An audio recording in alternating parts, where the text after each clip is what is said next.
Good morning. Today we will be going over the Poetry Foundation resource that we briefly touched on in class as a helpful place to pull information for our current unit.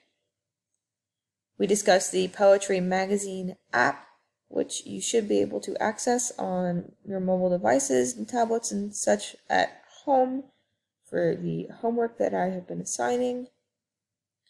As you can see, I am already on the Poetry Foundation homepage.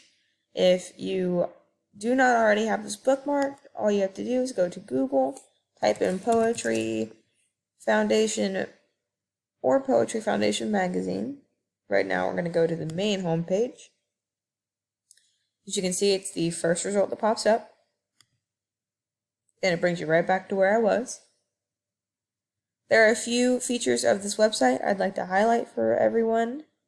The first is the poem of the day. It is always bookmarked right here on the side of the page.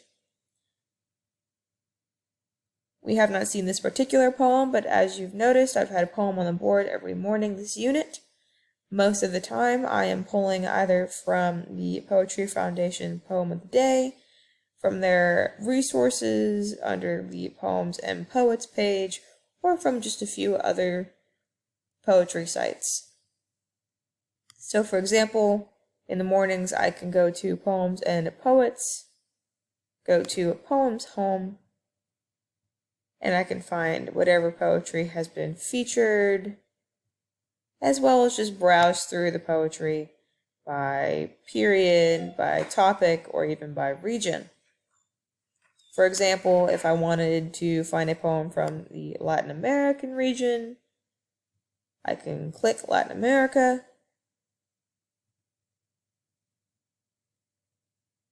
and I have all of these poems pop up with the author listed. Some even have audio files attached, and I can pick one of those. Specifically going to the Poetry Magazine, you want to click Current Issue. It will take you to this home page. This is the June 2021 edition. You can either click See Table of Contents right here, or if you scroll down past the featured poems, the table of contents is listed here for you as well.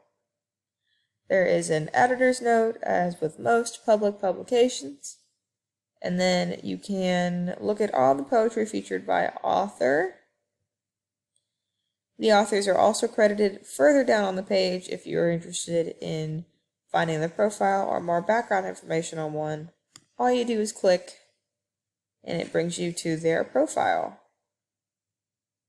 It will also give you examples of some of the poetry that they have on the page and give you links to some of the featured poetry archived on the page. Something else that will be useful later on in this unit are the articles, videos, and podcasts featured on the site. They are free to access. When we discuss poetry and how poetry is impacted by personal experience, this is one of the places that I expect you to go. And many of you may find interviews, which you can find under the Articles tab, to discuss in reference to a poet or to a poem. Now, if you have any questions, please feel free to leave them in the comments below on the blog post on our class page, or contact me by email or in person in class.